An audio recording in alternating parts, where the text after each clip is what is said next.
Is the strangest thing you've experienced at a party? I have a friend who suffers from schizophrenia. We were at a birthday party with many people there. Everyone was having fun, somebody had brought some delicious moonshine, and everything was going well. Suddenly, my crazy friend starts acting really weird. At first, he undresses and stays only in his underwear, dances around, goes outside and rolls down a hill in my backyard.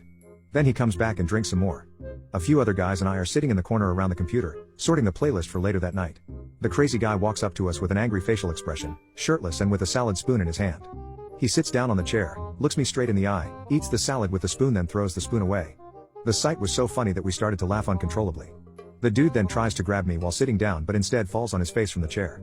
We're laughing even harder now.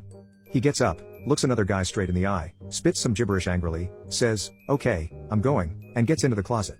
He gets silent in there, and we keep on partying. I open the closet sometime later to check if the guy is still alive, and I see him banging against the rear wall of the wardrobe, shouting my name. I say, "Dude, I'm here." He looks at me, closes the door and keeps doing the same thing. The party continues. Some guys who had gone out to grab more drinks came back into the house, unaware of the situation. They open the closet intending to hang their coats, and the crazy dude falls out as if somebody had kicked him out of there, banging his head against the floor once again. The people's faces were priceless.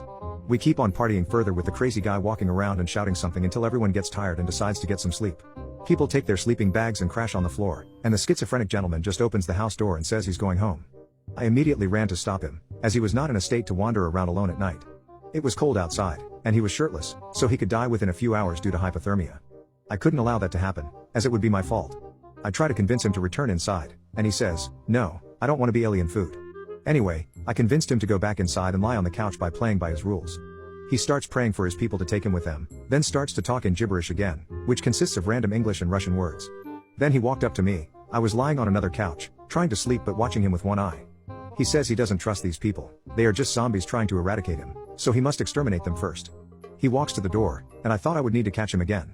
Still, he just bangs his head against it and refuses to open it, silently muttering to himself, "Why don't you allow me to leave?" And then does some Tai Chi and begins to walk in circles.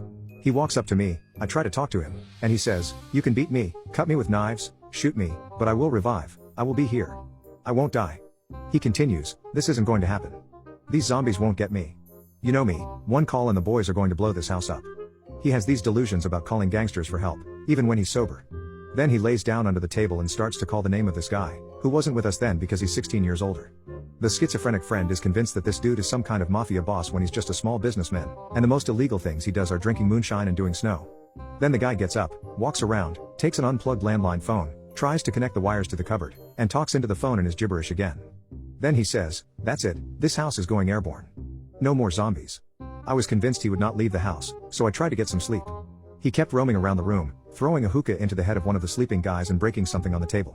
We woke up to him sleeping on a couch in an upright position, doors blocked with some chairs and a TV, salad piled up under the sink, some broken shot glasses, parts of hookah lying around all over the house, browser open on the computer, 4 guys missing their belts and the belts lying under the table, coat hangers put in random places and the cell phones of everybody in the house inside of his pockets. He wakes up, not as insane as in the evening, but still completely different from his normal self, saying he doesn't remember anything from last night. Still, it's clearly visible that he's lying. As if you mentioned some detail from last night, he jumps, laughing hysterically, trying to interact with people and hide everything like nothing happened. Sometime later, I told him to seek help and talk to professionals. He said he would but probably forgot about it. Now we refuse to drink with him until he gets himself fixed.